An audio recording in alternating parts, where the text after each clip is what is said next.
16 दिसंबर 2024 का current affairs देखते हैं। इसका पहला प्रश्न है, भारत का पहला मधुमेह बायो बैंक किस शहर में स्थापित किया गया है? किसने बायो बैंक किस शहर में स्थापित किया गया? भारत का पहला मधुमेह बायो बैंक किस शहर में स्थापित किया गया? ए चेन्नई में, बी मुंबई में, सी हैदराबाद में या डी बेंगलोर में? तो ये स्थापित किया गया है कहाँ पे?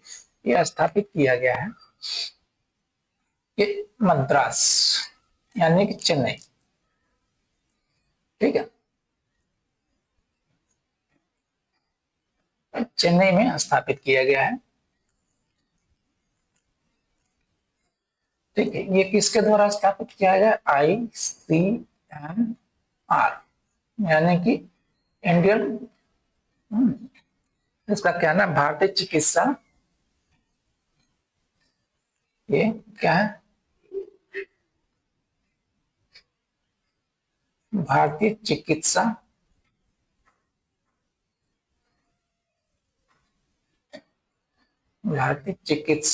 अनुसंधान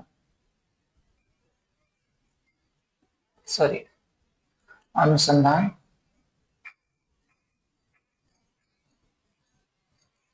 Indian council of medical research परिषद। ठीक है, ICMR, इसके द्वारा क्या है? और मद्रास मधुमेह अनुसंधान फाउंडेशन क्या है? मद्रास मधुमेह फाउंडेशन द्वारा यानी कि ICMR प्लस मद्रास मधुमेह अनुसंधान फाउंडेशन,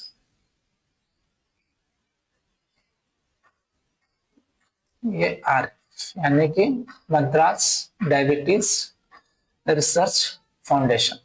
ठीक है, इन दोनों ने मिलकर इसकी स्थापना की है कहाँ पे? चेन्नई।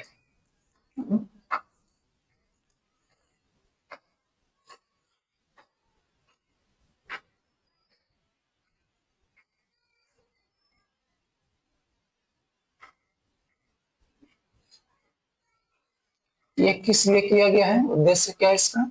उद्देश्य इसका जैविक नमूना को इकट्ठा करने,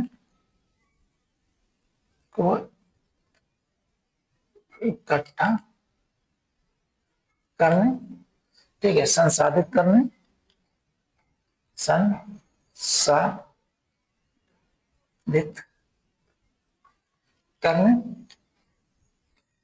और संग्रहित करने के लिए डिजाइन किया गया। प्लस संग्रहित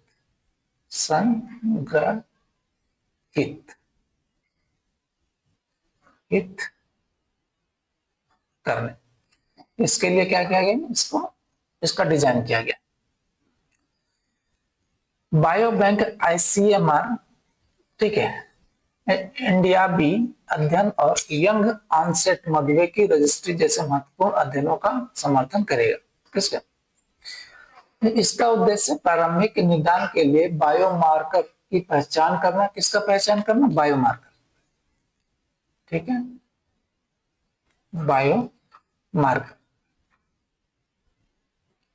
बायोमार्कर की पहचान करना और व्यक्तिगत उपचार रणनीतियों को विकसित करना है। व्यक्तिगत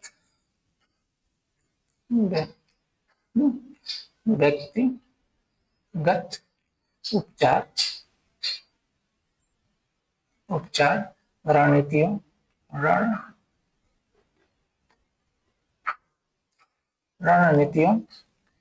को विकसित करना,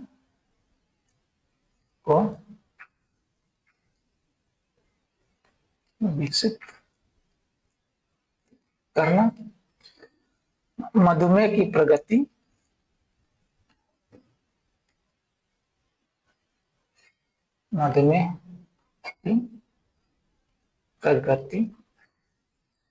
प्रबंधन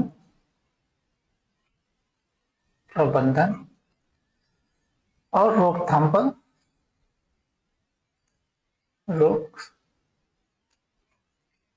पर दीर्घकालिक शोध करना, दीर्घकालिक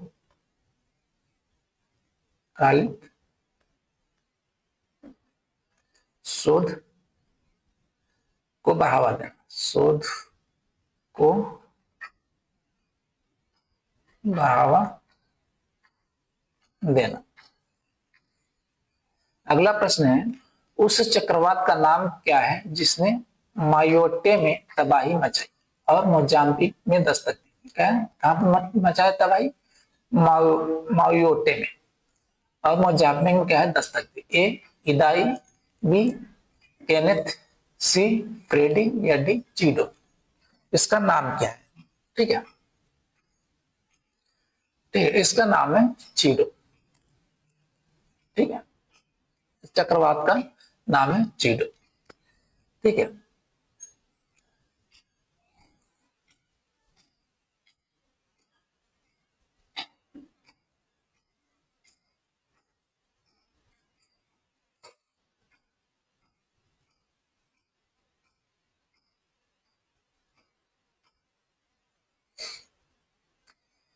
चीडो ने, ठीक है, ये 15 दिसंबर 2024 को मोजाम्बिक के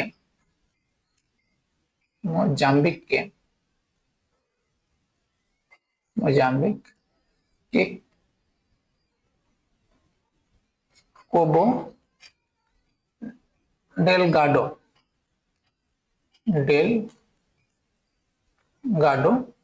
प्रांत में आने से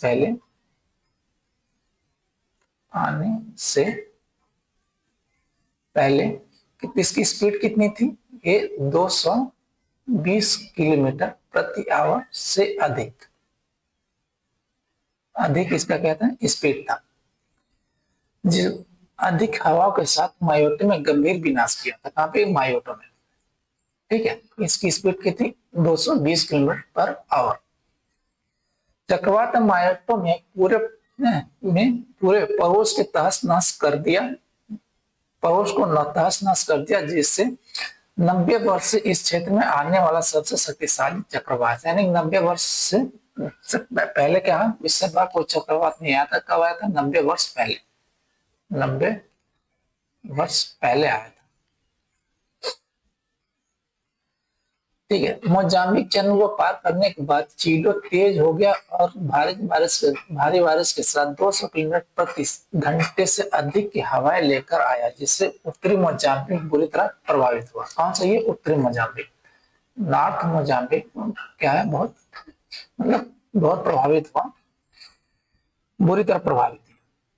जिसमें प्रभावित लोग कितने प्रभावित थे? इसमें 1.7 मिलियन।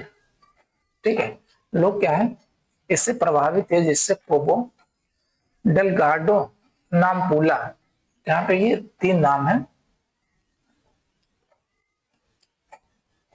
कोबो डेलगाडो, एक दूसरा है नामपूला, तीसरा है नियासा प्रांत। नियासा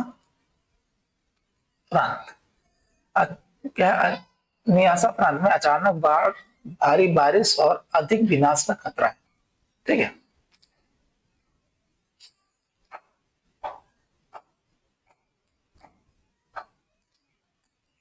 अगला प्रश्न है, कौन सा देश ग्रीन स्टील मानकों को प्रभाषित करने और स्टार रेटिंग प्रणाली शुरू करने वाला पहला देश बन गया? क्या है ये? ग्रीन स्टील मानकों को परिभाषित करने और स्टार रेटिंग प्रणाली शुरू करने वाला पहला देश बन गया। देश पूछ रहा है, ए चीन, बी भारत, सी जर्मनी या D Japan?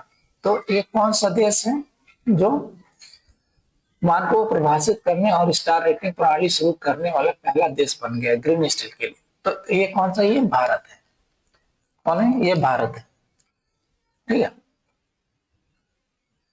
Bharat green steel के लिए मानक निर्धारित करने वाला पहला देश बन गया है, जिसने उत्पादित स्टील के प्रति प्रति टन 2.2 टन CO2 क्या है, उत्सर्जित सीमा निर्धारित की है।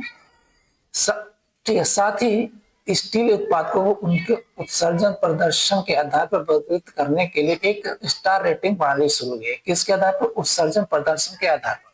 क्या? उत्सर्जन प्रदर्शन के आधार पर, उत्सर्जन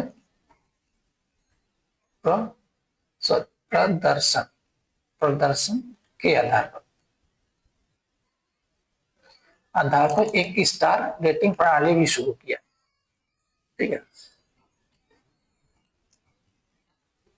ये 15,000 करोड़, ठीक है, 15,000 करोड़ के ग्रीन स्टील मिशन का उद्देश्य टिकाऊ स्टील उत्पादन को बढ़ावा देना, जिसमें सार्वजनिक खरीद का 37% क्या है, शीर्ष रेटेड स्टील के लिए आरक्षित। किसके लिए? शीर्ष रेटेड आरक्षित, शीर्ष रेटेड स्टील के लिए आरक्षित है। स्टील के लिए आरक्षित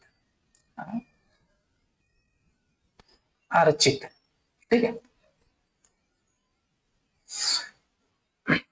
इसे प्राप्त करने के लिए उद्योग ने ग्रीन प्रौद्योगिकी को अपनाने की दिशा में कितना ये 2,60,000 करोड़ CR के महत्वपूर्ण बदलाव की योजना बनाई है, जो औद्योगिक कार्बन उत्सर्जन को कम करने के लिए भारत की प्रतिबद्धता को रेखांकित करती है। ठीक है, अगला प्रश्न देखते हैं।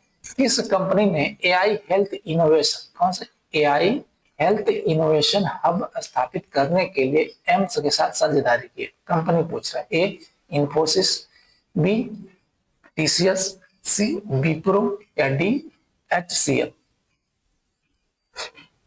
किस कंपनी ने एम्स के साथ AI हेल्थ इनोवेशन हब स्थापित करने के लिए साझेदारी की है? तो इसका नाम है, ठीक है, ये विप्रो है। कौन सी कंपनी? ये विप्रो कंपनी है, जिसने एम्स के साथ साझेदारी की है। किसके लिए? AI हेल्थ इनोवेशन हब स्थापित करने के लिए। ठीक है, विप्रो जी हेल्थ केयर, कार्डियोलॉजी, ऑन्कोलॉजी और न्यूरोलॉजी जैसे प्रमुख क्षेत्रों को लक्षित करते हुए AI सक्षम समाधान विकसित करने के लिए 5 वर्ष में $1 मिलियन का निवेश करेगा। कितना? $1 मिलियन, $1 मिलियन का निवेश करेगा। कितना? $1 मिलियन का निवेश करेगा। एम्स इन संसाधनों के लिए मल्टी मॉडल इनपुट और परीक्षण वातावरण प्रदान करते हुए नैदानिक भागीदारी के रूप में एक महत्वपूर्ण भूमिका निभाएगा। कौन सा भूमिका निभाएगा? ठीक है, नैदानिक भागीदार के रूप में एक महत्वपूर्ण भूमिका निभाएगा। किसके लिए? मल्टी मॉडल इनपुट और परीक्षण वातावरण प्रदान करने के लिए। इस साझेदारी से निदान और उपचार को बढ़ाने क्या है? पहला क्या है? निदान यानी कि उपचार, निदान और उपचार को बढ़ाने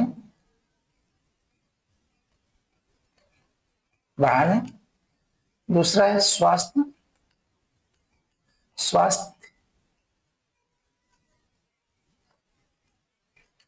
सेवा परिणामों में सुधार, स्वास्थ्य में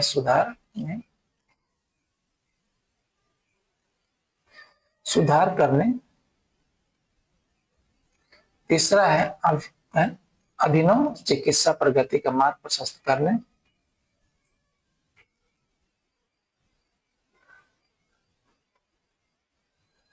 अभिनव चिकित्सा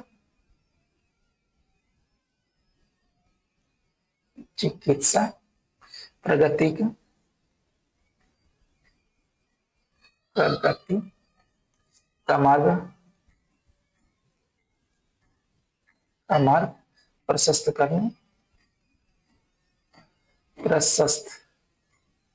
प्रशस्त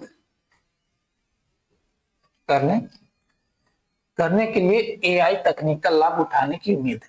ठीक है, यानी एआई तकनीक का लाभ उठा सकते हैं। अगला प्रश्न है, अगला प्रश्न है किस देश ने अगले साल के लिए जलवायु प्रौद्योगिकी में 1.9 यानी कि 1.9 बिलियन डॉलर के निवेश की घोषणा की? देश पूछ रहा है। ठीक है, अगले साल के जलवायु प्रौद्योगिकी में 1.9 बिलियन डॉलर के निवेश की घोषणा की है। ठीक है, ए जापान, बी जर्मनी, सी चीन या डी दक्षिण कोरिया। इस देश का नाम है दक्षिण कोरिया। दक्षिण कोरिया ने अगले साल के लिए 1.9 बिलियन डॉलर के निवेश की घोषणा की है, इसमें जलवायु प्रौद्योगिकी के। ठीक है,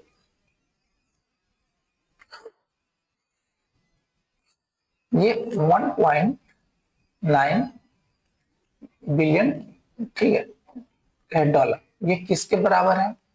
ये 2.7 ट्रिलियन या वान के बराबर, वान के बराबर है।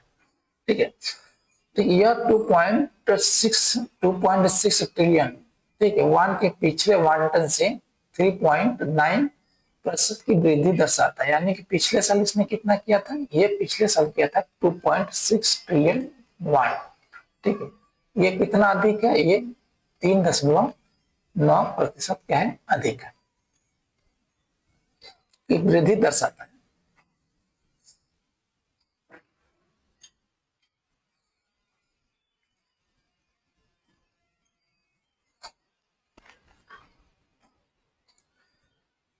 यह निवेश 2030 तक ग्रीन हाउस गैस उत्सर्जन को, या 2030 तक, 2030 तक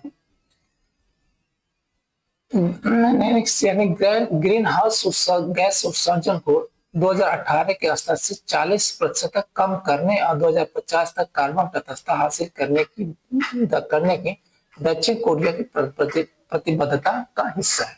इसमें ये 40%, यानी कि 2018 में जो था उसमें 2030 में क्या है? 40% क्या होगा? कम उत्सर्जित करेगा और 2025 तक क्या तटस्थता प्राप्त करने की प्रतिबद्धता है इसका। 2050 तक क्या है? यानी कि 0%। ठीक है, 0% पर लाना है इसको।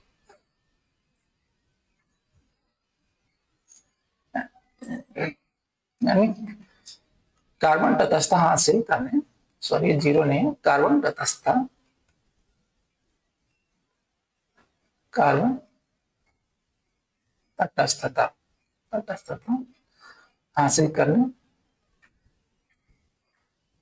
हासिल करने क्या है? करने की दक्षिण कोरिया की प्रतिबद्धता का हिस्सा है। करने की, ठीक है, दक्षिण कोरिया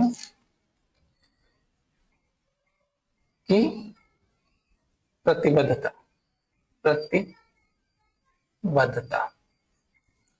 का हिस्सा है, प्रतिबद्धता का हिस्सा है। ठीक है,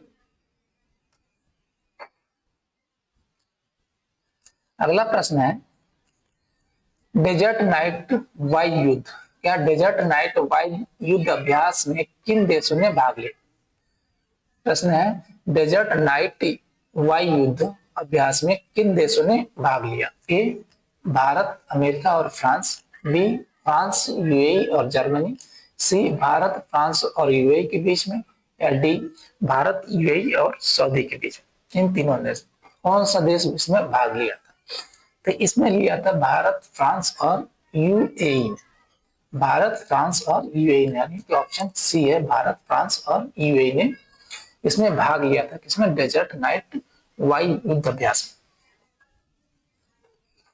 तो क्या ये त्रिपक्षीय अभ्यास है? ठीक है, यानी त्रिपक्षीय अभ्यास है।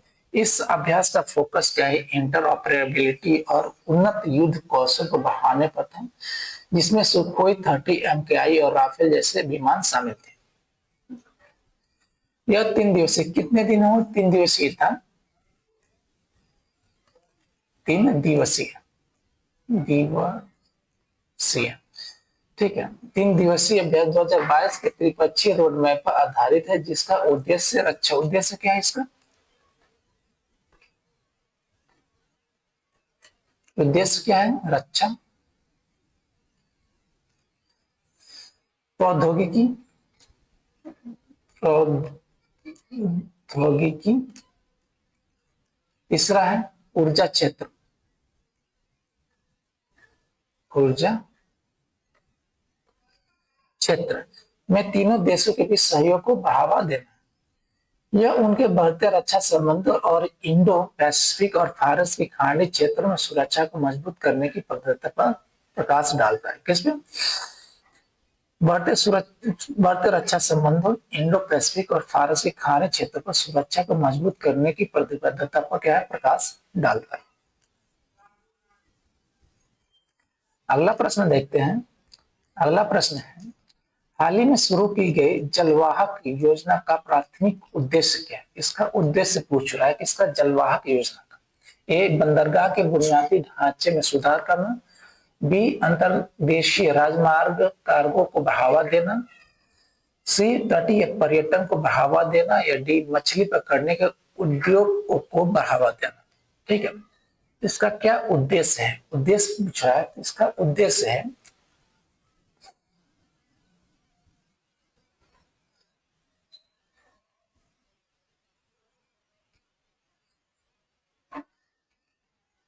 इसका देश अंतर्देशीय जलमार्ग कार्गो को बढ़ावा देना है। ठीक है, अंतर्देशीय जलमार्ग कार्गो को बढ़ावा देना है इसका उद्देश्य, यानी ऑप्शन बी। ठीक है, इसका एक्सप्लेनेशन देख लेते हैं। तो गंगा, ब्रह्मपुत्र और बराक। कहां पे? गंगा, गंगा, ब्रह्मपुत्र, ब्रह्मपुत्र व बराक। ठीक है, बराक जैसी प्रमुख नदियों पर लंबी दूरी के कार्गो परिवहन को बढ़ावा देने के लिए जलवाहक योजना शुरू की गई है। इसमें मतलब इन नदियों पे प्रमुख नदी है, ये लंबी दूरी के कार्गो परिवहन को बढ़ावा देने के जलवाहक योजना शुरू की गई है। यह योजना विशेष रूप से उन कार्गो मालिकों को लक्षित करती है जो अंतर्देशीय जलमार्गों का उपयोग करके 300 किलोमीटर से अधिक की दूरी तक माल परिवहन करते हैं, जिससे यह लागत प्रभावी और पर्यावरण के अनुकूल विकल्प बन जाता है। लॉन्च के हिस्से के रूप में मंत्री सोनोवाल ने कोलकाता के जेट्टी क्या है? कोलकाता के जेट्टी से 3 मालवाहक जहाजों और 3 मालवाहक जहाज, क्या है? 3 मालवाहक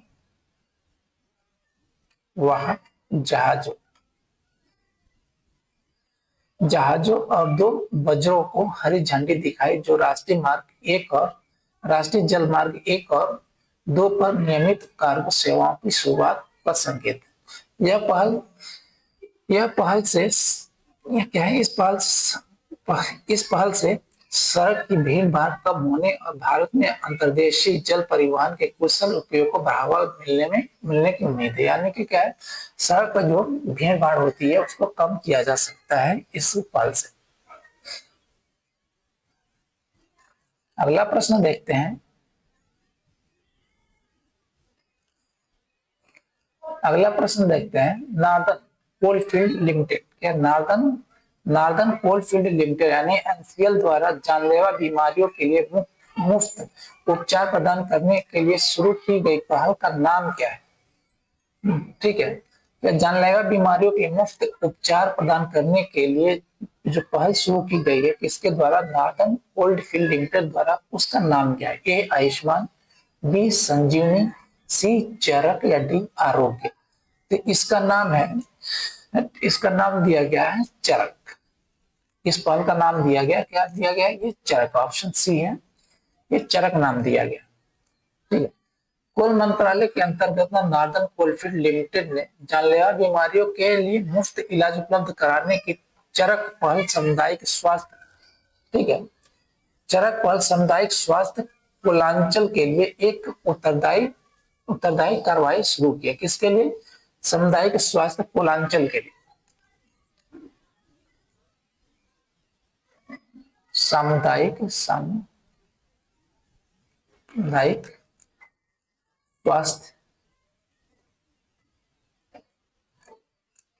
कुलांचल, ठीक है, कुलांचल के लिए उत्तरदायी कार्रवाई शुरू की। यह पहल सिंगरौली और सोनभद्र क्षेत्रों के आर्थिक रूप से कमजोर निवासियों को लक्षित करती है। किसके लिए? सिंगरौली सिंगरौली सिंगरौली और सोनभद्र जिलों के आर्थिक रूप से कमजोर निवासियों को लक्षित करती है, जिनकी वार्षिक पारिवारिक आय 8 लाख से कम है। यानी कि ये 8 लाख से कम है जिनकी पारिवारिक आय, उनको लक्षित करती है।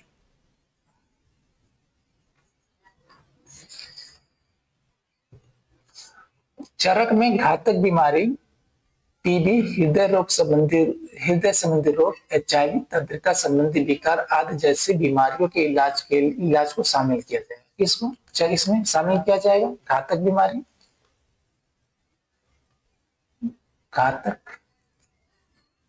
बीमारी,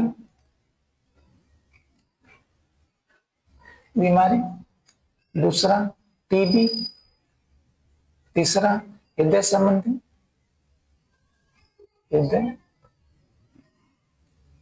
संबंधी रोग, दूसरा HIV, दूसरा तंत्रिका संबंधी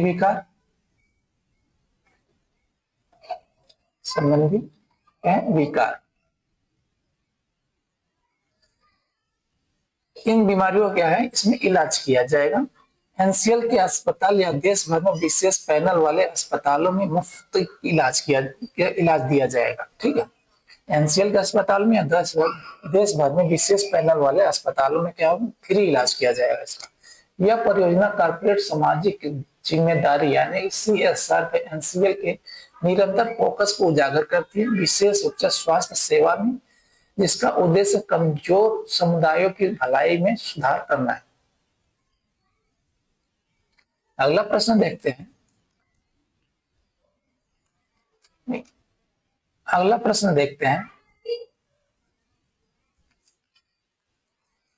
सीपीटीपीपी व्यापार ब्लॉक में शामिल होने वाला पहला यूरोपीय देश कौन सा देश बना है? पहला यूरोपीय देश कौन सा देश बना है? ए यूनाइटेड किंगडम, किसमें?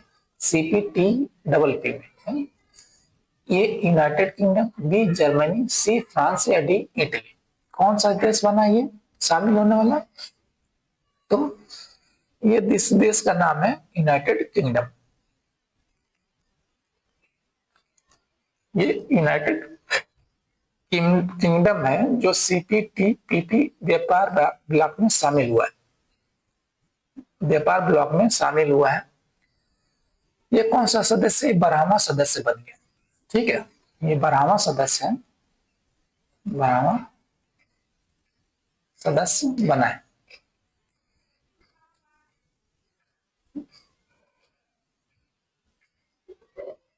इसमें प्रमुख देश हैं,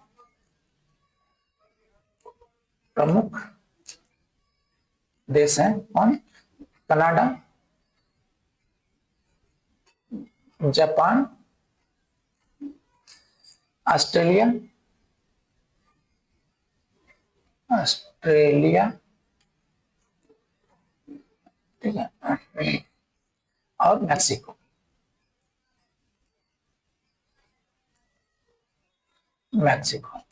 ठीक है, अभी तक 11 थे। अभी इसके शामिल होने से कितने कुल सदस्य हो गए हैं? 12 सदस्य हो गए हैं। यह उपलब्धि ब्रिटेन के यूरोप संघ यानी ब्रिक्स से बाहर निकलने के बाद आया है, क्योंकि यह नई वैश्विक व्यापार साझेदारी बनाने और यूरोप से परे अपने आर्थिक प्रभाव का विस्तार करना चाहता है। सीपीटी डबल पी में शामिल होकर ब्रिटेन का लक्ष्य एशिया प्रशांत क्षेत्र के साथ अपने व्यापार संबंधों को मजबूत करना चाहता है। किसके, कौन सा व्यापार, किसके साथ? ये एशिया प्रशांत क्षेत्र के साथ अपने व्यापार संबंधों को मजबूत करना चाहते हैं, जो इसकी आर्थिक प्राथमिकताओं में रणनीतिक बदलाव का संकेत देता है। क्या किसका संकेत देता है? ये इसकी आर्थिक प्राथमिकताओं में रणनीतिक बदलाव का संकेत देता है। अगला प्रश्न देखते हैं। अगला प्रश्न देखते हैं, भारत की 1971 की युद्ध जीत की याद में प्रतिवर्ष विजय दिवस किस तारीख को मनाया जाता है? कब ये युद्ध हुआ था? ये 1971 की युद्ध की जीत के याद में प्रतिवर्ष विजय दिवस किस तारीख को मनाया जाता है? यानी कि डेट पूछ रहा है जब विजय दिवस मनाया जाता है, किसके उपलक्ष्य में? 1971 में जो युद्ध हुआ था पाकिस्तान से, भारत और पाकिस्तान के, उस जीत के उपलक्ष्य में जो विजय दिवस मनाया जाता है, किस तारीख को मनाया जाता है? ये पूछा जा रहा है इस प्रश्न में। ए 26 जनवरी को, बी 15 दिसंबर को, सी 2 जनवरी को, या डी 16 दिसंबर को तो मनाया जाता है? ये मनाया जाता है 16 दिसंबर को विजय दिवस हर साल मनाया जाता है। 1971 के युद्ध में पाकिस्तान पर भारतीय सशस्त्र बलों की जीत का सम्मान करने के लिए, किसके लिए? भारतीय सशस्त्र बलों की जीत का सम्मान करने के लिए प्रतिवर्ष 16 दिसंबर को विजय दिवस मनाया जाता है। ये कितने दिन तक युद्ध चला था? युद्ध चला था 13 दिन तक।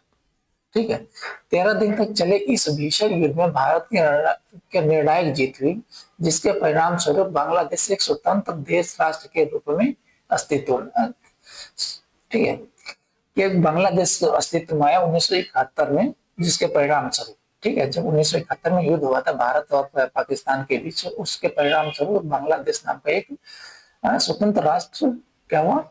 अस्तित्व में आया।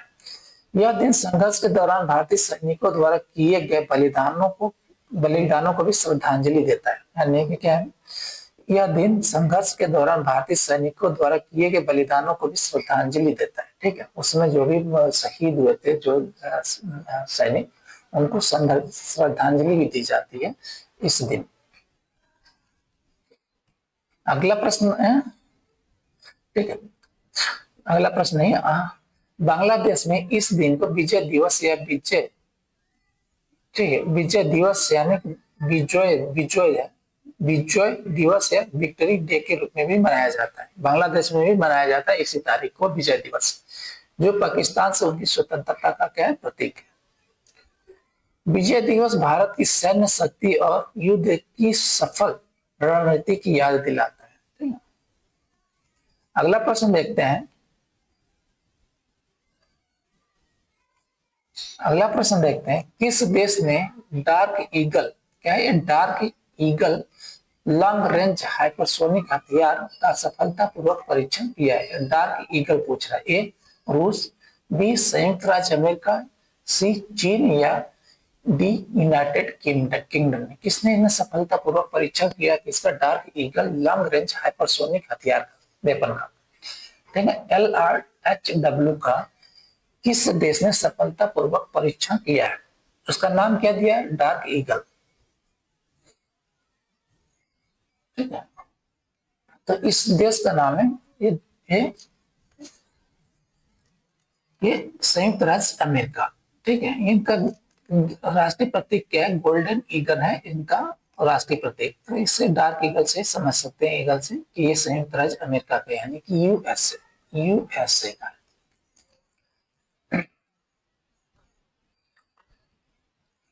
कहां पे परीक्षण किया है? फ्लोरिडा के Cape Canaveral Space Force Station पर। क्या है, कहां पे? ये Florida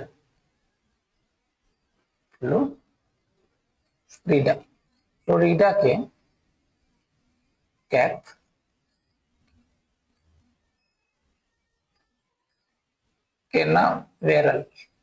Canaveral Space Force station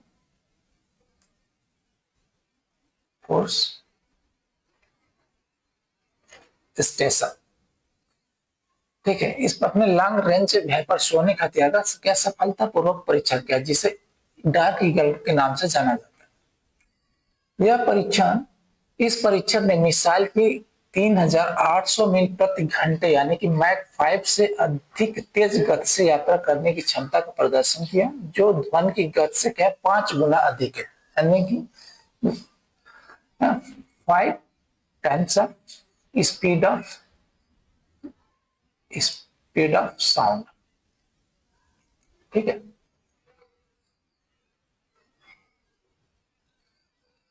dark eagle को दूर और अच्छी तरह से सुरक्षित लक्ष्यों पर सटीकता से हमला करने के लिए डिजाइन किया गया। किसके लिए? दूर और अच्छी तरह से सुरक्षित लक्ष्यों पर सटीकता से हमला करने के लिए डिजाइन किया गया, जो हाइपरसोनिक हथियारों के विकास में एक प्रमुख उपलब्धि है। सफल परीक्षण में ग्राउंड आधारित लॉन्चर और ऑपरेशन सेंटर सहित संपूर्ण LRHW सिस्टम शामिल था, जो 2025 तक अमेरिका को परिचालन तैनाती के करीब ले जाएगा। अगला प्रश्न देखते हैं।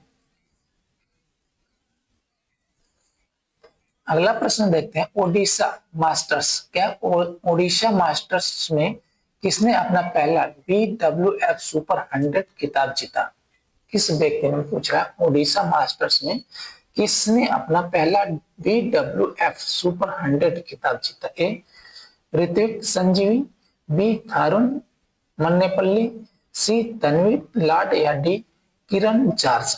इनका नाम क्या है जिन्होंने ओडिशा मास्टर्स में अपना पहला BWF सुपर 100 का खिताब जीता? इनका नाम है ऋत्विक संजीवी। ऋत्विक संजीवी ने ओडिशा मास्टर्स में अपना पहला BWF सुपर 100 का खिताब जीता। ठीक है। इसने हराया कौन सा? ठीक है, ये थारुण मन्नेपल्ली को 21-18, 21-16 के स्कोर से हराकर अपना पहला BWF सुपर 100 का खिताब जीता। ठीक है। उप विजेता कौन है? उप विजेता थारुण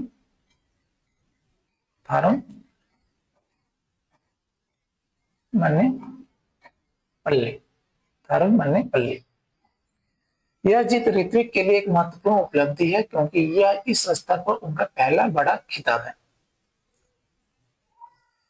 उन्होंने पहले तेलंगाना इंटरनेशनल चैलेंज जीतकर और क्या श्रीलंका इंटरनेशनल चैलेंज में उप विजेता बनकर अपनी प्रतिभा का प्रदर्शन किया है। ठीक है, थैंक यू, धन्यवाद।